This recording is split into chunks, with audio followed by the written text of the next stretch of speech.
والصلاة والسلام على أشرف الأنبياء والمرسلين وعلى آله وأصحابه أجمعين ومن تبعهم بإحسان إلى يوم الدين أما بعد.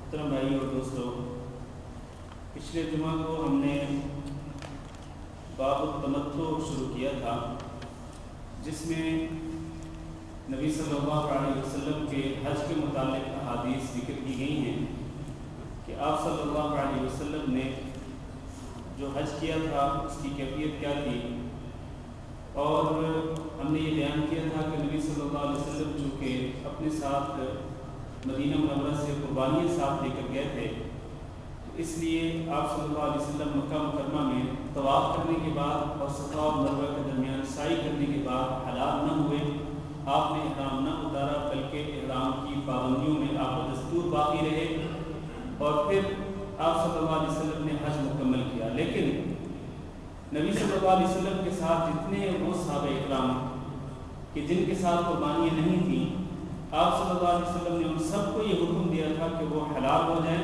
یعنی احرام اتار دیں، احرام کی پابندیوں سے آزاد ہو جائیں بال منڈوانے کے بعد، اور پھر 8 ذو الحج کو وہ دوبارہ احرام باندھیں تاکہ ان کو حج تمتع حاصل ہو سکے. تو ہم نے پچھلے جمعہ کو کچھ احادیث پڑھی تھی اسی سلسلے میں، تمتع کے سلسلے میں اور قران کے سلسلے میں، کہ آپ صلی اللہ علیہ وسلم نے حج قران کیا تھا، لیکن آپ صلی اللہ علیہ وسلم کے ساتھ وہ تمام صحابہ کرام جن کے ساتھ قربانیاں نہیں تھیں، انہوں نے حج تمتع کیا تھا آپ صلی اللہ علیہ وسلم کے حکم کے مطابق. آج بھی ہم وہی احادیث آگے بڑھاتے ہیں، انہی احادیث کو پڑھتے ہیں. عن حفصة زوج النبي صلى الله عليه وسلم أنها قالت يا رسول الله ما شأن الناس حلوا من العمرة ولم تحلل أنت من عمرتك فقال إني لبدت رأسي وقلدت هديي فلا أحل حتى أنحر. حضرت حفصہ جو نبی صلی اللہ علیہ وسلم کی زوجہ مطہرہ تھی، ام المومنین رضی اللہ عنہا، وہ بیان کرتی ہیں کہ انہوں نے کہا یا رسول اللہ، اے اللہ کے رسول صلی اللہ علیہ وسلم، ما شأن الناس، کہ لوگوں کا کیا معاملہ ہے، حلوا من العمرہ، کہ وہ عمرہ کرنے کے بعد حلال ہو گئے ہیں، ولم تحلل انت من عمرتک، اور آپ عمرہ کرنے کے بعد حلال نہیں ہوئے. یعنی وجہ کیا ہے کہ ہم لوگوں کو دیکھ رہے ہیں کہ وہ عمرہ کرنے کے بعد احرام اتار چکے ہیں، احرام کی پابندیوں سے آزاد ہو چکے ہیں، لیکن آپ خود اے نبی صلی اللہ علیہ وسلم آپ خود حلال نہیں ہوئے، آپ بدستور احرام کی حالت میں باقی ہیں. وجہ کیا ہے، آپ کیوں نہیں حلال ہوئے، آپ نے احرام کیوں نہیں اتارا؟ تو آپ صلی اللہ علیہ وسلم نے جو اس کی توجیہ بیان فرمائی وہ کیا ہے، فرمایا فقال، تو آپ نے فرمایا انی لبدت رأسی، میں نے اپنے سر کے بالوں کو چپکا لیا تھا. چونکہ نبی صلی اللہ علیہ وسلم کے بال بڑے بڑے تھے، تو آپ صلی اللہ علیہ وسلم نے بالوں کو بکھرنے اور ان کے منتشر ہونے سے بچانے کے لیے آپ نے بالوں کو چپکا لیا تھا کہ سفر کے دوران، احرام کے دوران خاص طور پر یہ اکٹھے رہے اور ادھر ادھر بکھرے نہ.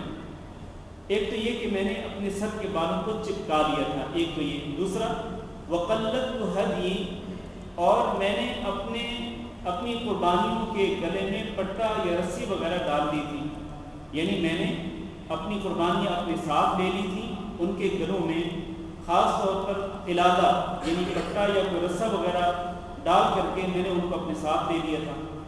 تو فلا احل حتى انحر، تو میں حلال نہیں ہو سکتا یہاں تک کہ میں ان قربانیوں کو قربان کر دوں. جب تک یہ جانور قربان نہیں ہو سکتے، جب تک یہ جانور قربان نہیں ہو جاتے، اس وقت تک میں حلال نہیں ہو سکتا، کیونکہ اللہ تعالیٰ نے قرآن مجید کے ذریعے حکم دیا تھا کہ ولا تحلقوا رؤوسکم، کہ تم اپنے سروں کو مت منڈوانا، حتی یبلغ الہدی محلہ، یہاں تک کہ یہ قربانیوں کے جانور اپنی جگہ پہ پہنچ جائیں. مطلب یہ ہے کہ 10 ذو الحج کو یہ مینار کے اندر قربان ہو جائیں. جب تک قربان نہ ہوں اس وقت تک آپ اپنے سروں کو نہیں منڈوا سکتے ہیں. یہ حکم تھا اللہ رب العزت کا. چنانچہ اللہ رب العزت کے اس حکم کے مطابق نبی صلی اللہ علیہ وسلم نے اپنا سر نہیں منڈوایا طواف اور صفا اور مروہ کی سعی کرنے کے بعد، بلکہ آپ صلی اللہ علیہ وسلم بدستور احرام کی حالت میں باقی رہے. یہ حدیث جو ہے یہ اس بات کی دلیل ہے کہ نبی صلی اللہ علیہ وسلم نے خود کون سا حج کیا تھا، حج قران. آپ صلی اللہ علیہ وسلم نے حج قران کیا تھا، آپ صلی اللہ علیہ وسلم نے حج تمتع نہیں کیا. لیکن میں پچھلے جمعہ آپ کو بتا چکا ہوں کہ نبی صلی اللہ علیہ وسلم نے اسی موقع پر ارشاد فرمایا تھا کہ اگر مجھے پتہ ہوتا کہ اس طرح ہوگا اور یہ حکم تمتع کا نازل ہوگا تو میں وہاں سے قربانیوں کے جانور ساتھ ہی نہ لے کے آتا، مدینہ منورہ سے قربانیوں کے جانور ساتھ ہی نہ لے کے آتا اگر اس کا مجھے پتہ ہوتا کہ یہ حکم نازل ہونے والا ہے تو۔ اور یہ اس کی دلیل ہے کہ آپ صلی اللہ علیہ وسلم کو غیب کا علم نہیں تھا۔ اگر آپ صلی اللہ علیہ وسلم کو غیب کا علم ہوتا تو آپ صلی اللہ علیہ وسلم وہیں سے مدینہ منورہ سے قربانیوں کے جانور ہی ساتھ نہ لاتے۔ تو آپ صلی اللہ علیہ وسلم چونکہ اپنے ساتھ قربانیوں کے جانور لائے تھے مدینہ منورہ سے ہی، تو مکہ مکرمہ میں طواف کرنے کے بعد اور صفا اور مروہ کی سعی کرنے کے بعد آپ صلی اللہ علیہ وسلم سر مڑوا کر حلال نہیں ہو سکتے تھے جب تک کہ یہ جانور قربان نہ ہو جاتے 10 ذی الحج کو۔ خلاصہ یہ کہ اس حدیث سے ہمیں یہ معلوم ہوا کہ نبی صلی اللہ علیہ وسلم نے تمتع نہیں کیا تھا بلکہ آپ صلی اللہ علیہ وسلم نے حج قران کیا تھا۔ آگے بڑھتے ہیں۔ عن عمران بن حسین رضی اللہ عنہ انه قال انزلت آیۃ المتعة فی کتاب اللہ۔ حضرت عمران بن حسین رضی اللہ تعالیٰ عنہ ایک مشہور صحابی ہیں، وہ روایت کرتے ہیں، کہتے ہیں کہ انزلت آیۃ المتعة، تمتع والی آیت نازل ہوئی فی کتاب اللہ، اللہ کی کتاب میں، ففعلناها مع رسول اللہ صلی اللہ علیہ وسلم، چنانچہ ہم نے تمتع کیا رسول اللہ صلی اللہ علیہ وسلم کے ساتھ، چونکہ آیت نازل ہوئی تھی اللہ کی کتاب میں اس لیے ہم نے تمتع کیا رسول اللہ صلی اللہ علیہ وسلم کے ساتھ، یعنی ہم آپ صلی اللہ علیہ وسلم کے ساتھ تھے، ہمارے ساتھ قربانیوں کے جانور نہیں تھے، اس لیے ہم نے تمتع کیا۔ وَلَمْ يَنزِلْ قُرْآنٌ يُحَرِّمُهُ، اور پھر اس کے بعد قرآن نازل نہیں ہوا کہ جو اس کو حرام کر دیتا تمتع کو۔ تمتع جس طرح پہلے حلال تھا اسی طرح بھی حلال ہے۔ وَلَمْ يَنْهَ عَنْهَا حَتَّى مَاتَ، اور نبی صلی اللہ علیہ وسلم نے تمتع سے منع نہیں کیا یہاں تک کہ آپ صلی اللہ علیہ وسلم کی وفات آ گئی، آپ کی موت آ گئی۔ تو موت آنے تک یہ حکم باقی تھا۔ کون سا حکم؟ حج تمتع کا حکم باقی تھا، یہ منسوخ نہیں ہوا۔ نہ تو قرآن مجید میں کوئی ایسی آیت نازل ہوئی کہ جس نے تمتع کے حکم کو منسوخ کیا، اور نہ ہی نبی صلی اللہ علیہ وسلم نے اس سے منع فرمایا۔ قال رجل برأیہ ما شاء، ہاں ایک آدمی نے وہ بات کہہ دی جو اس نے اپنی رائے سے کہی، اور یہاں ایک آدمی سے مراد حضرت عمر بن خطاب رضی اللہ تعالیٰ عنہ، جس طرح کہ نیچے لکھا ہے کہ قال بخاری نے کہا یقال انہ عمر، یہ کہا جاتا ہے کہ وہ عمر تھے۔ عمر رضی اللہ تعالیٰ عنہ جو ہیں وہ حج تمتع سے منع کرتے تھے، حج تمتع سے منع کرتے تھے، اور اس کی توجیہ ہم بعد میں بیان کرتے ہیں کہ وہ حج تمتع سے منع کیوں کرتے تھے۔ ولی مسلم، اور مسلم میں ایک روایت ہے نزلت آیت المتعة، کہ تمتع والی آیت نازل ہوئی، یعنی متعۃ الحج، یعنی متع سے مراد وہ عورتوں سے متع نہیں بلکہ متع سے مراد متعۃ الحج ہے، حج والا تمتع، اس کے متعلق آیت نازل ہوئی۔ وَأَمَرَنَا بِهَا رسول اللہ صلی اللہ علیہ وسلم، اور رسول اللہ صلی اللہ علیہ وسلم نے ہمیں تمتع کا حکم بھی دیا۔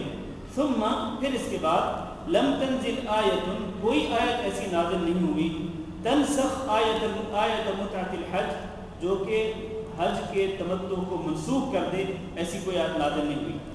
وَلَمْ يَنْهَ عَنْهَا رسول اللہ صلی اللہ علیہ وسلم حتى مات، اور نہ ہی رسول اللہ صلی اللہ علیہ وسلم نے اس سے منع کیا یہاں تک کہ آپ صلی اللہ علیہ وسلم کی موت آ گئی۔ یہ جو دونوں روایتیں ہیں صحیح بخاری اور صحیح مسلم کی، ان دونوں روایتوں سے کیا معلوم ہوتا ہے؟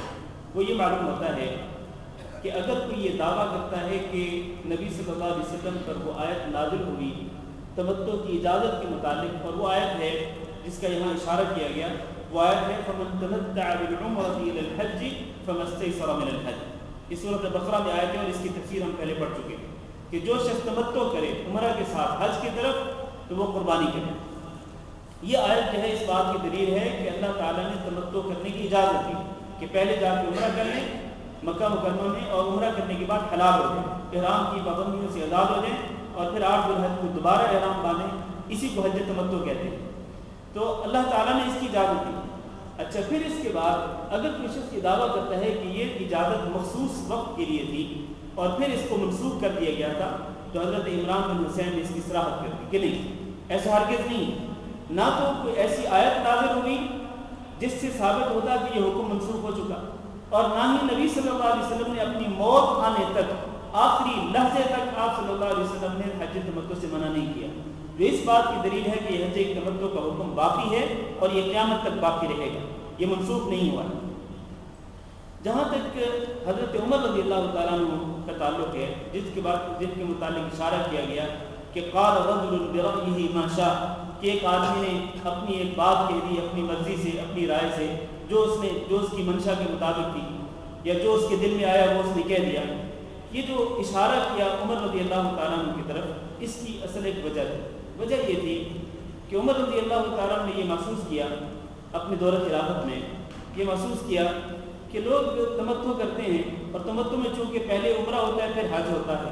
عمرہ الگ احرام کے ساتھ کیا جاتا ہے اور حج الگ احرام کے ساتھ کیا جاتا ہے 8 روز حج کو احرام باندھنے کے بعد. تو حضرت عمر نے یہ محسوس کیا کہ لوگ چونکہ حج میں عمرہ بھی کر لیتے ہیں اور حج بھی کر لیتے ہیں، تو اس کے بعد سارا سال کے لوگ مکہ مکرمہ کی طرف واپس لوٹنے کا نام ہی نہیں لیتے. وہ یہ سمجھتے ہیں کہ ہم نے عمرہ بھی کر لیا حج بھی کر لیا، تو پھر دوبارہ عمرہ کرنے کے لیے سال بھر میں جانے کی ضرورت ہی نہیں.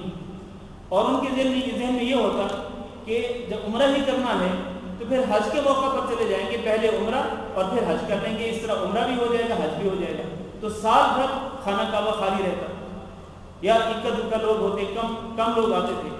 تو حضرت عمر رضی اللہ تعالیٰ نے یہ حکم دیا کہ لوگوں حج تمتع نہ کرو، تم حج قران ہی کرو جس طرح رسول اللہ صلی اللہ علیہ وسلم حج قران کرتے تھے. اور جہاں تک عمرے کا تعلق ہے تو سال بھر عمرہ کیا کرو تاکہ بیت اللہ جو ہے وہ کبھی طواف سے خالی نہ رہے. اور ایسا نہ ہو کہ بیت اللہ کے ارد گرد طواف کرنے والوں کی تعداد کم ہو جائے سال بھر کے دوران. تو حضرت عمر رضی اللہ تعالیٰ عنہ نے تمتع کرنے سے منع کر دیا تھا. تو یہ ان کے نقطۂ نظر تھا. لیکن جو اصل بات ہم کہنا چاہتے ہیں، بیان کرنا چاہتے ہیں، وہ یہ ہے کہ تمتع کا حکم اب بھی باقی ہے اور یہ قیامت تک باقی رہے. بلکہ ہم نے یہ ثابت کیا تھا پچھلے درس میں کہ حج تمتع کرنا ہی در حقیقت افضل حج ہے. سب سے افضل حج حج تمتع ہے، اس کے بعد حج قران ہے، اور اس کے بعد حج افراد ہے تیسرے نمبر. اس کے ساتھ ہی تمتع کے متعلق جو احادیث تھی وہ ختم ہو گئی. اب ہم اگلا باب شروع کرتے ہیں، اور اگلا باب ہے قربانی کے متعلق. باب الہدی. ہدی اس قربانی کو کہتے ہیں، ہدی اس قربانی کے جانور کو کہتے ہیں کہ جو حاجی اپنی جگہ سے جہاں سے وہ حج کے لیے روانہ ہوتا ہے وہاں سے اپنے گھر سے جو جانور کو مینا میں جا کر قربان کرنے کے لیے اپنے ساتھ لے کے جاتا ہے اس جانور کو کیا کہتے ہیں؟ ہدی. اس کو ہدی کہتے ہیں. تو یہ عام قربانی نہیں جو کہ عام مسلمان کرتے ہیں 10 الحج کو قربانی کے دن، اس کے احکامات یہاں پر ذکر نہیں کیے جا رہے، بلکہ یہاں پر ان قربانیوں کے احکامات ذکر کیے جا رہے ہیں کہ جو حجاج کرام وہاں مینا میں کرتے ہیں اور ان کے جانور اپنے ساتھ لے کے جاتے ہیں. تو ان قربانی کے متعلق یہاں پر احکامات ذکر کیے جا رہے ہیں. پہلی حدیث عن عائشہ رضی اللہ عنہ قالت فتلت قلائد هدي النبي صلى الله عليه وسلم ثم أشعرها وقلدها أو قلدتها ثم بعث بها إلى البيت وأقام بالمدينة فما حرم عليه شيء كان له حلا. اس حدیث کو توجہ سے سنیں. حضرت عائشہ رضی اللہ تعالیٰ عنہ فرماتی ہیں کہ فتلت قلائد هدي النبي صلی اللہ علیہ وسلم، نبی صلی اللہ علیہ وسلم کی قربانیوں کے جانوروں کے جو قلادے تھے، یعنی ان کے گلوں میں ڈالے جانے والے جو پٹے تھے یا جو رسیاں تھیں، ان رسیوں کو میں نے بل دیا. فتلت کا معنی بل دینا. میں نے بل دیا ان رسیوں کو جو کہ نبی صلی اللہ علیہ وسلم کی قربانیوں کے گلوں میں ڈالے جانے والی تھیں جو رسیاں، ان کو میں نے بل دیا. پھر کیا کیا؟ ثم اشعرها، پھر نبی صلی اللہ علیہ وسلم نے ان قربانیوں کے جانوروں پر نشان لگا دیا. اشعرها یہ اشعار سے، اشعار کا معنی ہوتا ہے نشان لگانا، کہ نبی صلی اللہ علیہ وسلم نے نشان لگا دیے ان قربانیوں کے جانوروں پر. نشان کیوں لگائے؟ نشان اس لیے لگا دیے تاکہ یہ پتہ چلے کہ یہ جانور کس کے لیے ہیں؟ قربانیوں کے لیے، ہدی کے لیے. تو قربانیوں کے جانوروں کو خاص کرنے کے لیے کہ یہ مینا میں جا کے ذبح کیے جائیں گے، یہ عام جانور نہیں ہیں، آپ صلی اللہ علیہ وسلم نے ان پر نشان لگا دیا. اور نشان لگانے کے کئی طریقے ہوتے ہیں. مثلا ان کی جو اون ہوتی ہے وہ ایک سائڈ سے مون دیں، ایک سائڈ سے ان کی اون اتار دیں، یا مثلا ایک سائڈ پر اس کی گردن پہ مثال کے طور پر آپ کوئی چیز باندھ دیں، یا گردن پر کوئی رنگ لگا دیں، مثلا لال رنگ لگا دیں یا کوئی اور رنگ لگا دیں، جس سے یہ ثابت ہو، اس نشانی سے یہ ثابت ہو کہ یہ جانور جو ہے یہ مینا میں قربان کرنے کے لیے خاص کیا گیا ہے اور یہ جانور عام نہیں ہے. تو آپ صلی اللہ علیہ وسلم نے اس قربانی کے جانور پر نشان لگایا، وقلدها، اور آپ صلی اللہ علیہ وسلم نے وہ جو بٹی ہوئی رسی تھی جن کو بٹ دیا تھا حضرت عائشہ رضی اللہ تعالیٰ عنہ نے، ان رسیوں کو باندھ دیا نبی صلی اللہ علیہ وسلم نے، ثم بعث بها، پھر آپ صلی اللہ علیہ وسلم نے ان جانوروں کو بھیج دیا، کہاں؟ الی البیت، بیت اللہ کی طرف، خانہ کعبہ کی طرف ان جانوروں کو بھیج دیا، واقام بالمدینہ، اور آپ صلی اللہ علیہ وسلم مدینہ میں مقیم رہے، فما حرم علیہ شیء، جب آپ صلی اللہ علیہ وسلم نے یہ قربانی کے جانور بیت اللہ شریف کی طرف روانہ کر دیے، تو روانہ کرنے کے بعد حضرت عائشہ کہتی ہے کہ آپ صلی اللہ علیہ وسلم پر کوئی چیز حرام نہیں ہوئی، کان لہ حلا، جو کہ آپ کے لیے حلال تھی، کوئی چیز حرام نہیں ہوئی، آپ صلی اللہ علیہ وسلم پر احرام کی جو ممنوعات ہیں وہ لاگو نہیں ہوئی، صرف جانوروں کی روانگی کے بعد۔ آپ کو معلوم ہے کہ احرام کی جو پابندیاں ہوتی ہیں وہ لاگو ہوتی ہیں کب؟ جب کہ انسان احرام کی نیت کرتا ہے، احرام کی نیت کرتا ہے اور لبیک اللہم لبیک پڑھنا شروع کرتا ہے، تو اس کے ساتھ ہی کئی چیزیں حرام ہو جاتی ہیں، مثلا ناخن کاٹنا حرام ہو جاتا ہے، بال کاٹنا حرام ہو جاتا ہے، خوشبو لگانا حرام ہوتا ہے، مرد اپنے سر کو نہیں ڈھانک سکتا ہے، عورت اپنے چہرے پر نقاب نہیں پہن سکتی ہے، اور مرد سلا ہوا کپڑا نہیں پہن سکتا ہے، یہ اور اس طرح کی دیگر پابندیاں تب لاگو ہوتی ہیں جب کہ انسان نیت احرام باندھ لے، اور نیت احرام باندھی جاتی ہے میقات سے۔ تو یہ حضرت عائشہ رضی اللہ تعالیٰ نے یہ بیان فرما رہی ہیں کہ نبی صلی اللہ علیہ وسلم جب قربانی کے جانور مدینہ منورہ میں ہوتے ہوئے بھیج دیتے تھے مکہ کی طرف، بیت اللہ شریف کی طرف، تو اس کے ساتھ آپ پر کوئی پابندیاں نہیں لاگو ہوتی تھیں، بلکہ ہر چیز حلال ہوتی آپ صلی اللہ علیہ وسلم پر، اور کوئی ایسی چیز حرام نہیں ہوتی تھی۔ یہ جو حدیث ہے، یہ حدیث کئی مسائل کے لیے دلیل ہے۔ پہلی دلیل یہ ہے، پہلا مسئلہ یہ ہے جس کے لیے یہ حدیث دلیل ہے، پہلا مسئلہ یہ ہے کہ قربانی کے لیے خاص کیے گئے جانوروں کے گلوں میں خاص رسی باندھی جا سکتی ہے جو اس بات کی دلیل ہو کہ یہ جانور قربانی کے لیے خاص کیا گیا، یہ ایک مسئلہ۔ دوسرا مسئلہ یہ ہے کہ کوئی رسی باندھنے کے علاوہ کوئی اور چیز، کسی اور طرح کی نشانی بھی لگائی جا سکتی ہے جس سے یہ ثابت ہو کہ یہ جانور قربانی کے لیے خاص ہے، جیسا کہ نبی صلی اللہ علیہ وسلم نے نشانی لگائی۔ تیسرا مسئلہ اس سے یہ معلوم ہوتا ہے، اور وہ بڑا اہم ہے اس حدیث سے جو ثابت ہوتا ہے، وہ یہ ہے کہ کوئی شخص اگر حج کے لیے نہ بھی جا رہا ہو اور اپنی جگہ پہ، اپنے ملک میں، اپنے شہر میں، اپنے گھر میں مقیم ہو، اور اگر وہ بیت اللہ شریف میں مکہ مکرمہ میں ذبح ہونے کے لیے جانور بھیجنا چاہے تو وہ بھیج سکتا ہے، اس میں کوئی حرج نہیں۔ مکہ مکرمہ میں جو جانور ذبح ہوتے ہیں وہ صرف حجاج نے ہی ذبح نہیں کرنے، بلکہ اگر غیر حجاج میں سے کوئی شخص جانور بھیجنا چاہے، یا مثلا کوئی حاجی جا رہا ہو اور وہ اس کو پیسے دے دے، وہ اس کے ذمہ لگا دے کہ دیکھو یہ پیسے میں اس لیے دے رہا ہوں کہ تم وہاں پر جا کر کے میری طرف سے ایک جانور خرید لینا اور میری طرف سے اللہ رب العزت کی رضا کے لیے مکہ میں قربان کر دینا، تو اس کے ذمہ ہوگا کہ وہ مکہ مکرمہ میں پہنچ کر اس کی طرف سے وہ جانور خرید کر قربان کر دے۔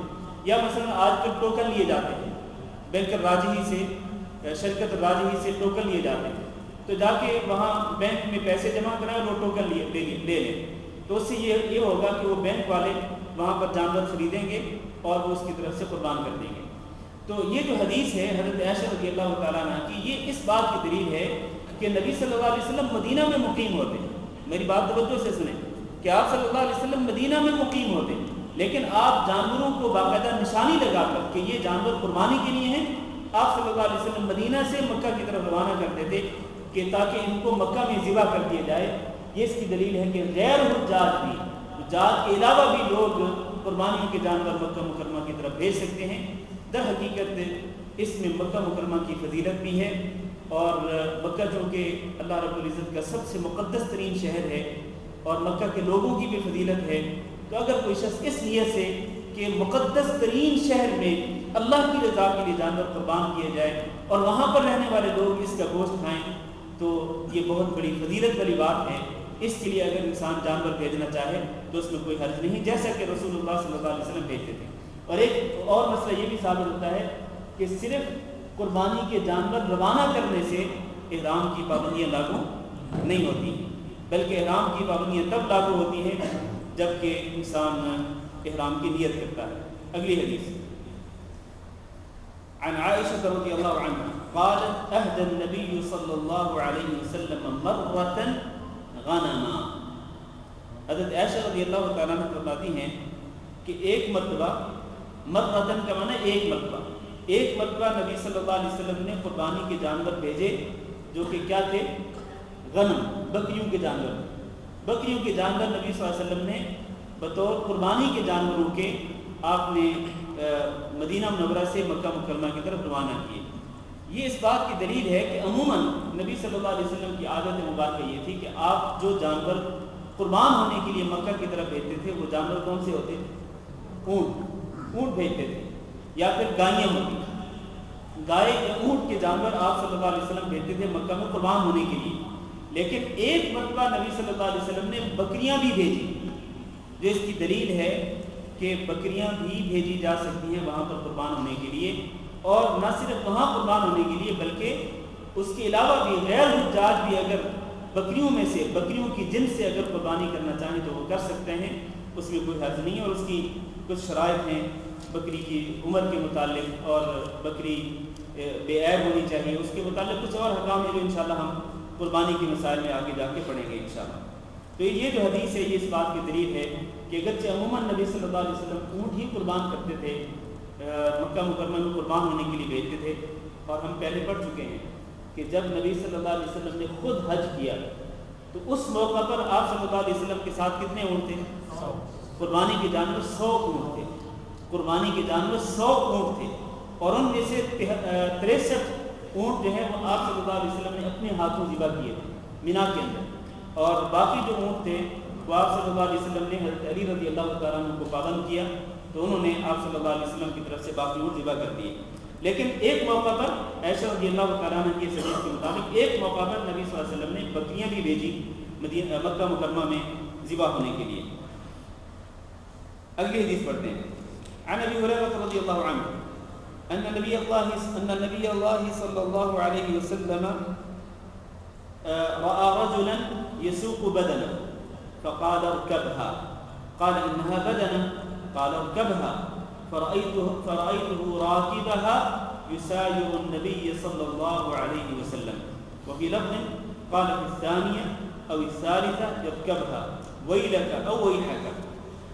حضرت ابو ہریرہ رضی اللہ تعالیٰ عنہ بیان کرتے ہیں کہ اللہ کے نبی صلی اللہ علیہ وسلم نے ایک آدمی کو دیکھا یسوق بدن، جو قربانی کے جانور اونٹ کو چلا رہا تھا، یعنی وہ اس پہ سوار نہیں تھا بلکہ چلا کے لے کے جا رہا تھا، خود اس کے آگے آگے اور اونٹ اس کے پیچھے پیچھے. تو جب نبی صلی اللہ علیہ وسلم نے اس کو اس طرح دیکھا تو آپ نے کیا فرمایا؟ فرمایا ارکبھا، اس کے اوپر سوار ہو جاؤ. قال، اس نے کہا انہا بدن، یہ تو اللہ کے رسول قربانی کا جانور ہے، یہ قربانی کے لیے خاص کر دیا میں نے، اس اونٹ کو میں نے قربانی کے لیے خاص کر دیا ہے. قال ارکبھا، آپ نے پھر فرمایا اس کے اوپر سوار ہو جاؤ. فرأیتہ راکبھا، تو ابو ہریرہ رضی اللہ تعالیٰ عنہ کہتے ہیں کہ میں نے یہ دیکھا کہ وہ آدمی اس پر سوار ہو گیا. یسایر النبی صلی اللہ علیہ وسلم، وہ نبی صلی اللہ علیہ وسلم کے ساتھ ساتھ چلنے لگا، اس پر سوار ہو کر نبی صلی اللہ علیہ وسلم کے ساتھ ساتھ چلنے لگا. وفی لفظ، اور ایک روایت کے الفاظ ہیں کہ فی الثانیہ، دوسری مرتبہ، او الثالثہ، یا تیسری مرتبہ آپ نے یہ فرمایا کہ ارکبھا، سوار ہو جاؤ اس اونٹنی پر. ویلک، تمہارے لیے افسوس ہے کہ تم اس پر سوار کیوں نہیں ہو رہے. یعنی تیسری مرتبہ آپ نے فرمایا کہ افسوس ہے کہ میں تمہیں کہہ رہا ہوں کہ سوار ہو جاؤ اور پھر تم سوار نہیں ہو رہے. تو آپ صلی اللہ علیہ وسلم نے گویا سختی کے ساتھ اس کو حکم دیا کہ اس کے اوپر سوار ہو جاؤ.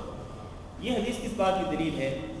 یہ اس بات کی دلیل ہے کہ جو جانور قربانی کے لیے خاص کر دیا جائے اس کے اوپر سواری کر سکتے ہیں. اگرچہ وہ جانور احترام والا ہوتا ہے، محترم جانور ہوتا ہے کہ اس کو آپ نے خاص کر دیا کہ یہ مینا میں جا کے ذبح کیا جائے گا، وہ قابل احترام جانور ہے. لیکن اگر اس پر سوار ہو سکیں اور خصوصاً سواری کی ضرورت بھی ہو انسان کو، اور یہ شخص نبی صلی اللہ علیہ وسلم کے ساتھ حج کے لیے جا رہا تھا تو ظاہر ہے کہ وہ پیدل چل رہا تھا، تو آپ نے اس کو حکم دیا کہ بھئی اس پر سوار ہو جاؤ، خاص طور پر تمہیں اس لمبے سفر میں سواری کی ضرورت بھی ہے. تو وہ جانور جو کہ قربانی کے لیے خاص کر دیے جائے، اگر اس کے اوپر سواری کرنے کی ضرورت پیش آئے تو اس پر سواری کر سکتے ہیں، اس میں کوئی حرج نہیں۔ یہ چیز جو ہے اس کے اوپر سوار ہونا یہ اس کے احترام کے منافی نہیں، اس کے احترام کے الٹ نہیں۔ اگلی حدیث عن علی بن ابی طالب رضی اللہ عنہ قال امرني النبي صلی اللہ علیہ وسلم ان اقوم على بدنه وان اتصدق بلحمها وجلودها واجلتها وان لا اعطي الجزار منها شيئا وقال نحن نعطيه من عندنا۔ علی بن ابی طالب رضی اللہ تعالیٰ عنہ بیان کرتے ہیں کہ امرني النبي صلی اللہ علیہ وسلم، کہ نبی صلی اللہ علیہ وسلم نے مجھے حکم دیا کس بات کا؟ ان اقوم على بدنه، کہ میں خیال رکھوں آپ صلی اللہ علیہ وسلم کے قربانیوں کے جانوروں کا، اور قربانیوں کے جانور کون سے تھے؟ اونٹ، کہ میں ان اونٹوں کا خیال رکھوں جو کہ نبی صلی اللہ علیہ وسلم نے قربانی کے لیے خاص کر دیے تھے۔ آپ نے مجھے حکم دیا کہ میں ان کا خیال رکھوں، اور دوسرا ایک تو خیال رکھنے کا حکم دیا کہ کہیں یہ ادھر ادھر بھاگ نہ جائیں، ادھر ادھر بکھر نہ جائیں، بلکہ آپ نے فرمایا کہ ان کا خیال رکھو، ایک جگہ پہ رہیں اور مینا کے اندر ان کو ذبح کیا جائے۔ دوسرا حکم کیا دیا؟ فرمایا وَأَنْ أَتَصَدَّقَ بِلَحْمِهَا، مجھے آپ نے حکم دیا کہ میں ان اونٹوں کا گوشت صدقہ کر دوں، ایک وَجُلُودِهَا، اور ان کی کھالیں بھی صدقہ کر دوں، وَأَجِلَّتِهَا، اور ان کے اندر جو ان کے جو جھول ہیں، ان اونٹوں کے جو جھول ہیں، جھول جانتے ہیں جھول کیا ہوتا ہے؟ نہیں، جھول سے مراد وہ کپڑا ہے جو کہ اونٹ کی پشت پر، اونٹ کی پیٹھ پر رکھا جاتا ہے اور پھر اس کے اوپر سواری کی جاتی ہے، اس کو جھول کہتے ہیں۔ تو ان کے جھول جو ہیں ان کو بھی صدقہ کرنے کا حکم دیا نبی صلی اللہ علیہ وسلم نے۔ وہ کہ 3 چیزیں صدقہ کرنے کا حکم دیا، گوشت، اسی طرح جلد یعنی کھال، اور تیسری چیز اونٹ کی پشت پر رکھا جانے والا کپڑا جس کو اردو زبان میں جھول کہا جاتا ہے، ان کو صدقہ کرنے کا حکم دیا۔ اس کے ساتھ ایک اور حکم دیا وَلَا أُعْطِيَ الْجَزَّارَ مِنْهَا شَيْئًا، کہ ان تینوں چیزوں میں سے کوئی چیز بھی میں جزار کو نہ دوں۔ جزار کس کو کہتے ہیں؟ قصاب کو، کہ قصاب کو میں ان تینوں چیزوں میں سے کوئی بھی چیز بطور مزدوری نہ دوں۔ یعنی اگر میں قصاب سے مزدوری لیتا ہوں، اس سے کام لیتا ہوں، تو پھر مزدوری کے طور پر میں انہی جانوروں کا گوشت یا ان کی جلد یا ان کا جھول ان کو اس قصاب کو نہ دوں۔ وقال، اور آپ نے فرمایا نحن نعطیہ من عندنا، قصاب کو ہم اپنی طرف سے کوئی چیز دیں گے، مزدوری کے طور پر ہم اپنی طرف سے کچھ دیں گے، پیسہ دیں یا کوئی اور چیز دیں، وہ ہماری ذمہ داری ہے۔ یہ نہیں ہے کہ قربانی کے جانور کا ہی گوشت اس کو بطور مزدوری دے دیا جائے یا اس کی جلد بطور مزدوری اس کو دے دی جائے، نہیں، اس سے نبی صلی اللہ علیہ وسلم نے منع فرمایا۔ اس سے ثابت یہ ہوتا ہے، اس حدیث سے ثابت یہ ہوتا ہے کہ قربانی کے جو جانور ہوتے ہیں وہ نہایت ہی قابل احترام ہوتے ہیں، اور چونکہ ان کو اللہ کی رضا کے لیے ذبح کیا جاتا ہے، اس لیے ان کی ہر چیز صدقہ کر دینی چاہیے۔ قربانی کے جانوروں کی ہر چیز صدقہ کر دینی چاہیے، کوئی چیز جو ہے وہ نہ تو بیچ کر کے پیسے اپنی جیب میں ڈال لینے چاہیے، اور نہ ہی قصاب کو بطور مزدوری وہ کوئی چیز دی جائے اس قربانی کے جانوروں کی۔ گوشت بھی صدقہ کیا جائے، اور اسی طرح جو کھال ہے قربانی کے جانور کی وہ بھی صدقہ کر دی جائے، اور اس کو بطور مزدوری جزار کو، قصاب کو نہ دیا جائے۔ اور اسی طرح کوئی کپڑا وغیرہ ہو جانور کی پشت پر تو وہ بھی صدقہ کر دیا جائے، اس کو بیچا نہ جائے اور نہ ہی وہ مزدوری کے طور پر قصاب کے ہاتھ میں دیا جائے۔ قصاب کو جو کچھ دینا ہے مزدوری کے طور پر تو وہ انسان اپنی طرف سے دے، جو کچھ بھی دے۔ اس کا پہلے بھی اتفاق ہو سکتا ہے جزار کے ساتھ، قصاب کے ساتھ کہ بھی آپ اگر اس جانور کو ذبح کریں گے، اس کا گوشت وغیرہ بنائیں گے تو آپ کو کیا چاہیے یا آپ کتنے پیسے لیں گے، تو وہ پہلے اتفاق کر کے اس کو پیسے دیے جا سکتے ہیں۔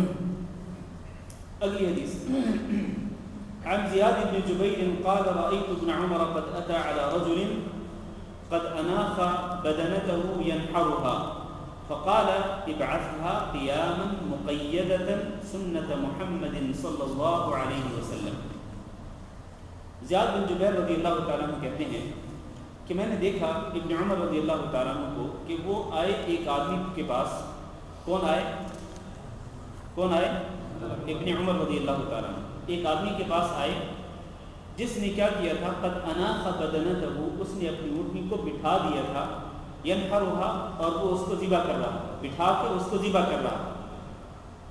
فقال، تو ابن عمر رضی اللہ تعالیٰ عنہ نے کہا ابعثها، اس کو کھڑا کرو. یعنی اس اونٹنی کو تم ذبح کرنا چاہتے ہو تو بٹھا کے نہ ذبح کرو، اس کو اٹھا کے ذبح کرو. اٹھاؤ اس کو قیاما، اس کو کھڑا کرو، مقیدۃ، اور اس کو باندھ دو. یعنی اس کے پاؤں وغیرہ جو ہے وہ باندھ دو اور اس کو کھڑا کر کے پھر اس کو ذبح کرو.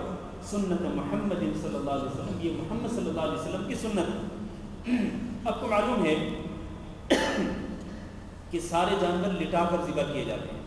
بکری ہو، گائے ہو، بیل ہو، بھینس ہو، ان جانوروں کو لٹا کر ذبح کیا جاتا ہے.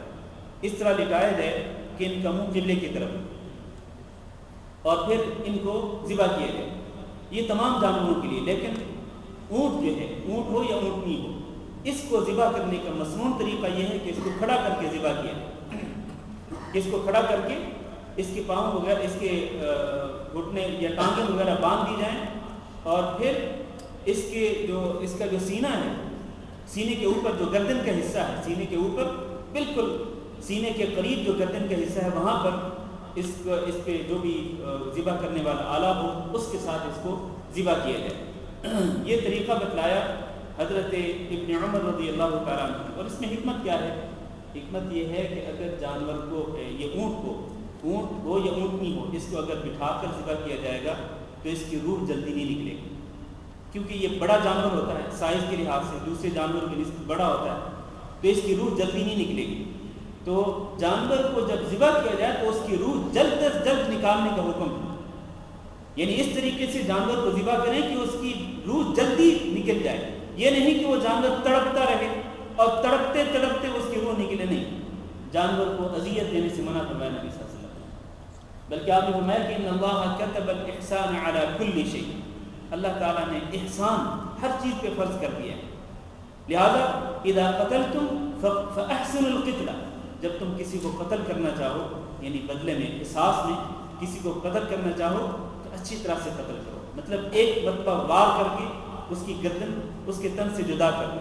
یہ نہیں کہ اس کو ستاتے رہو اور اس کو تڑپاتے رہو، نہیں، بلکہ ایک ہی مرتبہ وار کر کے اس کو قتل کرو. اس کے بعد میں وَإِذَا ذَبَحْتُمْ، جب تم جانور کو ذبح کرو فَأَحْسِنُوا الذِّبْحَةَ، تو اچھی طرح سے ذبح کرو کہ اس کا جو چھری وغیرہ جو بھی آلہ ہو اس کو ذبح کرنے کے لیے وہ اچھی طرح سے تیز کر لیا جائے. اور تیز کرنے کے بعد اس کو اچھی طرح سے ایک ہی مرتبہ اس کی گردن پہ وہ چھری وغیرہ چلا کر کے اس کو ذبح کر دیا جائے، اس کو تڑپایا نہ جائے، اس کو اذیت نہ دی جائے. تو اس لیے اونٹ کی روح جلد از جلد نکالنے کا طریقہ یہ ہے کہ اس کو کھڑا کر کے ذبح کیا جائے. کھڑا کر کے اس کو ذبح کریں گے تو اس کی روح جلد از جلد نکلے گی اور وہ ذبح ہو جائے گی. تو اس لیے حضرت ابن عمر رضی اللہ تعالیٰ عنہ نے اس شخص کو یہ حکم دیا کہ وہ اونٹنی کو بٹھا کر ذبح نہ کرے بلکہ اس کو کھڑا کر کے ذبح کرے. اس کے ساتھ ہی یہ بات ختم ہوا قربانی کے متعلق. اور یہاں میں نے پہلے بتایا تھا کہ یہ قربانیوں کے وہ جانور جو کہ مکہ مکرمہ میں حجاج کو ذبح کرنے ہوتے ہیں ان کے متعلق احکامات ذکر کیے گئے ہیں اس باب کے اندر. اب اگلا باب شروع کرنے سے پہلے اگر کسی کا کوئی سوال ہو تو کر سکتے ہیں. ہاں جی. مجھے حج کے اوپر ایک حدیث تھی جس کے اندر جو بال پکانے والی تھی، جی جو بال بال جو پکانے، جی، اس کے اندر جو قربانی کا جو حکم ہے، جو اس قربانی پہلے اور پھر احرام کھولنے کے بعد میں، وہ صرف اور صرف احرام کے متعلق ہے یا؟ جی ہاں. صرف احرام؟ یہ بھائی کا جو سوال ہے اہم سوال ہے کہ نبی صلی اللہ علیہ وسلم نے حضرت عائشہ رضی اللہ تعالیٰ عنہ کو جو توجیہ بیان کی تھی کہ میں نے عمرہ کرنے کے بعد میں حلال کیوں نہیں ہوا اور احرام کی پابندیوں سے آزاد کیوں نہیں ہوا، تو آپ نے جو وجہ بیان فرمائی اس میں یہ فرمایا کہ میں اپنے بالوں کو چپکا چکا ہوں کہ یہ منتشر نہ ہوں، بکھرے نہ، چونکہ احرام کی مدت لمبی مدت تھی. نبی صلی اللہ علیہ وسلم کے احرام کی مدت لمبی مدت تھی کہ آپ صلی اللہ علیہ وسلم مدینہ منورہ کے میقات جو حلیفہ سے جب روانہ ہوئے تو اس دن تاریخ کیا تھی میں پہلے بتا چکا ہوں. کیا تاریخ تھی اس دن؟ جی 26. کیا 26 کس مہینے کی 26 جی 26 محرم؟ کیا کہہ رہے ہیں؟ 26 شوال نہیں، 26 شوال تو بہت زیادہ، 26 ذوالقعدہ،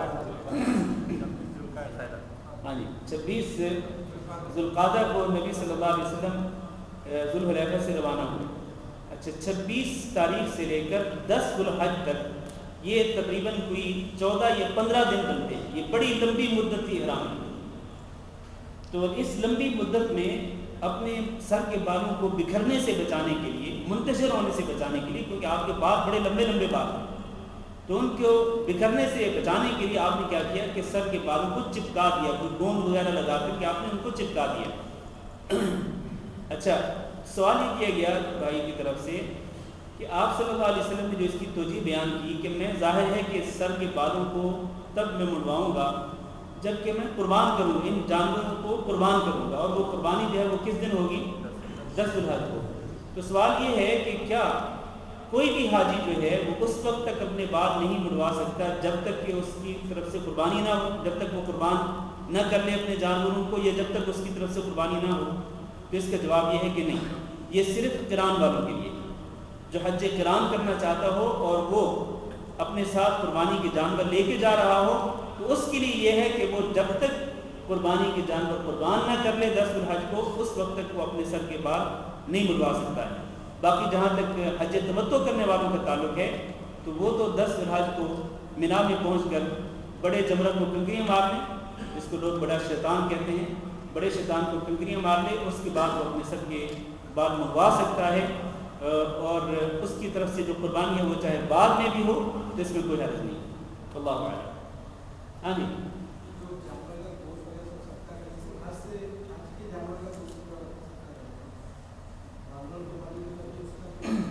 نہیں، جو نبی صلی اللہ علیہ وسلم نے قربانیاں کی تو ان قربانیوں کا پورے کا پورا گوشت جو ہے وہ صدقہ نہیں کیا گیا، بلکہ کچھ گوشت نبی صلی اللہ علیہ وسلم کی بیویوں کے پاس لایا گیا اور وہ گوشت آپ صلی اللہ علیہ وسلم کی ازواج مطہرات نے پکایا اور آپ صلی اللہ علیہ وسلم نے اسے کھایا. تو اس لیے کوئی حرج نہیں ہے. یہ جو حجاج کرام جو قربانیاں کرتے ہیں، ضروری نہیں کہ وہ سارے کا سارا گوشت ہی صدقہ کر دیا جائے، بلکہ حجاج کرام اس گوشت سے کچھ گوشت جو ہے وہ اپنے ساتھ بھی لا سکتے ہیں اور اپنے خیمے میں یا اپنے گھر میں جا کے پکا بھی سکتے ہیں. اس میں کوئی حرج نہیں. ہاں جی کوئی اور سوال؟ جی کس کے بارے میں؟ حج افراد کے بارے میں. اچھا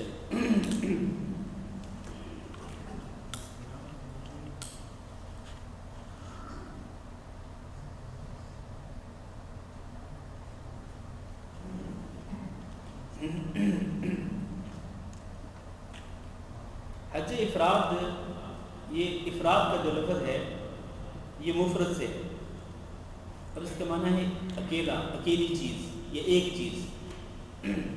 تو حج افراد میں صرف اور صرف حج ہی ہوتا ہے، اس میں عمرہ نہیں ہوتا. اس کی کیفیت یہ ہوتی ہے کہ جو شخص حج افراد کرنا چاہتا ہے وہ میقات سے صرف حج کی نیت کرتا ہے، میقات سے حج کی نیت کرتا ہے. یا مثلا اگر وہ میقات کے باہر سے نہیں جا رہا، میقات کے اندر رہنے والا ہے، فرض کریں مکہ مکرمہ کے اندر رہتا ہے کوئی شخص اور وہ حج افراد کرنا چاہتا ہے. مکہ کے اندر کئی لوگ مقیم ہیں، وہاں پر کئیوں کے گھر بھی ہیں، وہاں پر ہزاروں لوگ وہاں پر رہتے ہیں، بلکہ ہو سکتا ہے لاکھوں لوگ رہتے ہیں. اچھا کئی لوگ جو ہیں وہ مکہ مکرمہ کے آس پاس بستیوں میں بھی رہتے ہیں، تو ان میں سے بیشتر لوگ جو ہیں وہ حج افراد ہی کرتے ہیں، کیونکہ ان کو پتہ ہے کہ ہم نے احرام باندھنا ہے اور سیدھا مینا میں ہی چلے جانا ہے یا عرفات میں چلے جانا ہے. تو ان میں سے کافی لوگ جو ہیں، اکثر لوگ جو ہیں وہ حج افراد کرتے ہیں. تو حج افراد جو شخص کرنا چاہتا ہو تو وہ اگر میقات کے اندر رہتا ہے تو اپنی رہائش گاہ سے صرف اور صرف حج کی نیت کر کے احرام باندھے گا، اور اگر وہ میقات کے باہر رہتا ہے تو جس میقات سے اس کا گزر ہوگا تو وہاں سے وہ حج کی نیت کر کے احرام باندھے گا. اچھا اب جب وہ مکہ مکرمہ میں پہنچ گیا صرف حج کی نیت کر کے، تو اب اس کی 2 صورتیں ہیں. ایک صورت یہ ہے کہ وہ 8 ذوالحج سے پہلے پہنچا مکہ میں. اگر وہ 8 ذوالحج سے پہلے مکہ میں پہنچتا ہے تو جاتے ہی اس کو طواف کرنا ہوگا. اس کو کہتے ہیں طواف قدوم. طواف قدوم کر لے، اس کے بعد وہ احرام کی حالت میں رہے گا. جب تک کہ 8 ذو الحج نہ آئے. 8 ذو الحج آئے گی اس کے ساتھ ہی وہ مینا میں چلا جائے گا اسی احرام کی حالت میں. اور بعض لوگ جو ہیں جو سعودیہ کے اندر رہنے والے زیادہ تر لوگ کیا کرتے ہیں, اور خصوصاً جو گلف سے بھی جو لوگ جاتے ہیں بالکل شارٹ مختصر ترین پیریڈ میں جو حج کرنا چاہتے ہیں, تو وہ کیا کرتے ہیں کہ احرام باندھا اور سیدھے عرفات میں چلے گئے. 9 ذو الحج کو احرام باندھا اور سیدھے عرفات میں چلے گئے, اور اس طرح کرنا جائز ہے. تو سیدھے 9 ذو الحج کو عرفات میں پہنچے, وہاں وقوف کریں, اس کے بعد مزدلفہ میں رات گزاریں, پھر مینا میں آئیں. مینا میں وہ سارے کام کرنے ہوں گے جو باقی حاجیوں کرنے ہوتے ہیں. ایک یہ کہ وہ بڑے جمرے کو کنکریاں ماریں گے, پھر وہ سر منڈوا دیں گے, اور حج افراد میں قربانی نہیں ہوگی. قربانی جو ہے وہ صرف تمتع اور قران میں ہے, اور افراد میں قربانی نہیں ہوگی. تو وہ سر منڈوائے گا حاجی افراد کرنے والا, اور اس کے بعد احرام اتار دے گا. پھر وہ طواف افاضہ کرے گا, اس کے بعد صفا مروہ کی سعی کرے گا, اور اس کے بعد پھر مینا کے اندر رہے گا. اور مینا میں جو رہنا جو ہے واجب ہے سب کے لیے, اور 11 اور 12 ذو الحج کو کنکریاں مارنا بھی لازم ہے. پھر طواف وداع ہے. تو خلاصہ یہ ہے کہ حج افراد میں صرف اور صرف حج ہوتا ہے, اس میں عمرہ نہیں ہوتا, اور اس میں قربانی بھی نہیں ہوتی. اگر انسان عین موقع پہ سیدھا عرفات میں چلا جائے اور پھر باقی حج کے احکام پورے کرے تو اس کا حج جو ہے وہ حج افراد ہوگا. اللہ اعلم. وضاحت ہوگی؟ کوئی اشکال ہے؟ بارک اللہ. کوئی اور سوال کسی کے ذہن میں؟ یہ ایک حدیث پڑھ لیں. کتنے منٹ باقی ہیں حدیث میں؟ اس میں اذان آنا ہے 8 منٹ. تو ایک حدیث پڑھ لیتے ہیں. باب الغسل للمحرم. یہ جو باب ہے یہ احرام والے شخص کے غسل کے بارے میں, کہ کیا احرام کے دوران انسان غسل کر سکتا ہے یا نہیں کر سکتا, یہ مسئلہ ہے. عن عبداللہ بن حنین, عبداللہ بن حنین بیان کرتے ہیں ان عبداللہ بن عباس رضی اللہ عنہما والمسور بن مخرمة رضی اللہ عنہ اختلفا بالابواب, کہ عبداللہ بن عباس رضی اللہ تعالیٰ عنہ اور مسور بن مخرمہ رضی اللہ تعالیٰ عنہ ان دونوں کا اختلاف ہوا ابوا کے مقام پر. اختلاف کن دو لوگوں کے درمیان ہوتا ہے؟ عبداللہ بن عباس اور مسور بن مخرمہ, یہ دونوں صحابی تھے, ان دونوں کے درمیان اختلاف ہو گیا. کہاں اختلاف ہوا, کس مقام پر؟ ابوا کے مقام پر. ابوا ایک جگہ کا نام ہے. اب اختلاف کیا ہوتا ہے اس کی ذرا آگے تفصیل بیان کر رہے ہیں. عبداللہ بن حنین کہتے ہیں فقال ابن عباس, ابن عباس رضی اللہ تعالیٰ عنہ نے کہا کہ یغسل المحرم رأسہ, کہ احرام والا شخص اپنا سر دھو سکتا ہے, احرام کی حالت میں اپنا سر دھو سکتا ہے. وقال المسور, اور مسور کہنے لگے لا یغسل المحرم رأسہ, کہ احرام والا شخص اپنا سر نہیں دھو سکتا ہے. یعنی حضرت ابن عباس کا موقف کیا تھا کہ احرام والا شخص احرام کے دوران غسل کر سکتا ہے, اور مسور بن مخرمہ کا موقف یہ تھا کہ احرام والا شخص احرام کے دوران غسل نہیں کر سکتا. اب دیکھیں دو صحابہ میں اختلاف ہوتا ہے, جیسا کہ یہاں پر بھی کسی بھی دو شخصوں کے درمیان کسی بھی شرعی مسئلے پر اختلاف ہو سکتا ہے. اب کرنا کیا چاہیے جب اس طرح دو شخصوں کے درمیان کسی شرعی مسئلہ میں اختلاف ہو, تو کیا کرنا چاہیے؟ اس کا بھی ہمیں حل ملے گا اس حدیث سے. کہتے ہیں قال, وہ عبداللہ بن حنین کہتے ہیں فارسلنی ابن عباس, مجھے ابن عباس نے بھیجا الی ابی ایوب, ابو ایوب کی طرف رضی اللہ عنہ. کس لیے بھیجا؟ یعنی عبداللہ بن عباس رضی اللہ تعالیٰ عنہ نے عبداللہ بن حنین کو بھیجا کہ جاؤ ابو ایوب کے پاس اور ابو ایوب سے یہ مسئلہ پوچھ کر کے آؤ کہ کیا احرام کی حالت میں انسان غسل کر سکتا ہے یا نہیں. اب وہ آتے ہیں فوجدتہ, کہتے ہیں میں نے ان کو پایا یغتسل, جو کہ غسل کر رہے تھے, بین القرنین, کنویں کے اطراف میں لگی ہوئی دو لکڑیوں کے درمیان وہ غسل کر رہے تھے. وہ یستتر بثوب, اور انہوں نے ایک کپڑے کا پردہ لیا ہوا تھا. یعنی کنویں کے ارد گرد دو لکڑیاں ہوتی ہیں, تو ان دو لکڑیوں کے درمیان میں انہوں نے ایک کپڑا لٹکایا ہوا تھا, اور کنویں سے پانی نکال کر وہ غسل کر رہے تھے. کون غسل کر رہے تھے؟ ابو ایوب الانصاری رضی اللہ تعالیٰ عنہ, جن کے پاس عبداللہ بن عباس نے ان کو بھیجا تھا کہ جاؤ ان سے مسئلہ پوچھ کے آؤ. تو اتفاق ایسا کہ جب وہ مسئلہ پوچھنے گئے تو وہ اتفاق سے غسل کر رہے تھے. کہتے ہیں فسلمت علیہ، میں نے ان پر سلام پڑھا، ان کو میں نے سلام کہا. فقال، تو انہوں نے کہا، چونکہ وہ پردے کی حالت میں تھے، فقالت، انہوں نے کہا، من ھذا، یہ کون ہے، یعنی جو سلام کہہ رہا ہے یہ کون ہے. فقلت انا عبداللہ بن حنین، تو میں نے کہا کہ میں عبداللہ بن حنین ہوں. ارسلنی الیک ابن عباس، مجھے ابن عباس نے آپ کی طرف بھیجا ہے. یسألک، وہ آپ سے پوچھ رہے ہیں، کیف کان رسول اللہ صلی اللہ علیہ وسلم یغسل رأسہ وہو محرم، کہ رسول اللہ صلی اللہ علیہ وسلم اپنے سر کو کس طرح دھوتے تھے جب کہ آپ احرام کی حالت میں ہوتے تھے. تو آپ بتائیں، آپ کے پاس حدیث ہوگی، آپ کو علم ہوگا کہ نبی صلی اللہ علیہ وسلم احرام کی حالت میں اپنا سر کس طرح دھوتے تھے. اب جب سوال کیا ابو ایوب رضی اللہ تعالیٰ عنہ سے، تو ابو ایوب رضی اللہ تعالیٰ نے کیا کیا؟ کہتے ہیں فوضع ابو ایوب یدہ علی الثوب، ابو ایوب نے اپنا ہاتھ اس کپڑے کے اوپر رکھا. فقطعہ، تو انہوں نے اس کپڑے کو نیچے کیا، کیونکہ وہ کپڑے کے اندر چھپے ہوئے تھے، کپڑے کا پردہ لے کر وہ غسل کر رہے تھے، تو اس لیے انہوں نے پردہ لے رکھا تھا کپڑے کا. تو جب ان سے سوال کیا گیا تو انہوں نے اس کپڑے کے اوپر اپنا ہاتھ رکھا اور اس کو نیچے کیا. حتی بدا لی رأسہ، یہاں تک کہ ان کا سر میرے لیے سامنے آ گیا، سامنے ظاہر ہو گیا. ٹھیک ہے، کپڑے کو نیچے جھکایا انہوں نے حتیٰ کہ ان کا سر سامنے آ گیا. ثم قال لانسان، پھر انہوں نے ایک اور انسان سے کہا، یصب علیہ الماء، جو آپ کے اوپر پانی بہا رہا تھا، اس بک کے پانی بہاؤ. فصب علی رأسہ، تو اس آدمی نے ان کے سر پر پانی بہایا. ثم حرک رأسہ بیدیہ، پھر انہوں نے اپنے سر کو حرکت دی اپنے دونوں ہاتھوں کے ساتھ، یعنی اپنے سر کے بالوں کو حرکت دی، اپنے سر کے بالوں کے اندر اپنی انگلیوں کو گھمایا. فاقبل بہما وادبر، سامنے سے پیچھے کی طرف لے گئے اور پیچھے سے سامنے کی طرف لے گئے. ثم قال، پھر انہوں نے کہا، ھاکذا رأیتہ صلی اللہ علیہ وسلم یفعل، کہ میں نے اسی طرح نبی صلی اللہ علیہ وسلم کو دیکھا تھا کہ آپ اسی طرح کر رہے تھے. یہ اس بات کی دلیل ہے کہ ابو ایوب الانصاری رضی اللہ تعالیٰ عنہ نے حدیث بیان کر دی کہ میں نے نبی صلی اللہ علیہ وسلم کو اس طرح اپنا سر دھوتے ہوئے دیکھا تھا کہ آپ نے اپنے سر پر پانی بہایا اور اپنے دونوں ہاتھوں کو اپنے سر کے بالوں میں داخل کیا اور سامنے سے پیچھے لے گئے اور پیچھے سے آگے لائے. تو یہ اس بات کی دلیل ہے کہ احرام کی حالت میں احرام والا شخص غسل کر سکتا ہے، جیسا کہ رسول اللہ صلی اللہ علیہ وسلم نے کیا تھا. اچھا، اب آگے دیکھیں ذرا. وہ فی روایت، ایک روایت میں ہے، فقال المسور لابن عباس، جب یہ عبداللہ بن حنین یہ حدیث لے کر کے عبداللہ بن عباس کے پاس گئے اور مسور کو عبداللہ بن عباس نے بتلایا کہ دیکھو مسور، تم کہتے تھے نا کہ غسل نہیں کر سکتا احرام والا شخص، اب یہ حدیث سن لو. ابو ایوب الانصاری نے یہ حدیث بیان کی.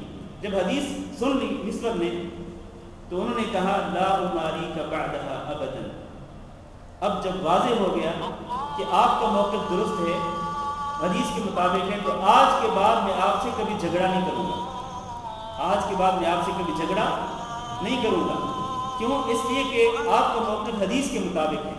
تو اس پورے واقعے سے جو بات ثابت ہوتی ہے وہ یہ ہے کہ اگر دو آدمیوں کے درمیان اختلاف ہو تو وہ اختلاف کس بنیاد پہ ختم ہو سکتا ہے؟ دلیل کی بنیاد پر. وہ دلیل اگر قرآن کی ہو تو سر آنکھوں پر، اگر قرآن سے نہ ملے تو نبی صلی اللہ علیہ وسلم کی حدیث جو ہے وہ حجت قاطعہ ہوتی ہے، فیصلہ کن دلیل ہوتی ہے وہ. لہذا اس دلیل کی روشنی میں انسان کو دونوں کے درمیان، دو بندوں کے درمیان اختلاف ختم کر لینا چاہیے. اختلاف ہونا کوئی بری بات نہیں ہے، لیکن اختلاف ہونے کے بعد اختلاف کو برقرار رکھنا اور اختلاف کو ختم نہ کرنا یہ بہت بری بات ہے. اور اختلاف کس طرح سے ختم ہوگا؟ دلیل کی روشنی میں، چاہے وہ دلیل قرآن کی ہو یا رسول اکرم صلی اللہ علیہ وسلم کی ہو. جزاکم اللہ خیر. سبحان اللہ.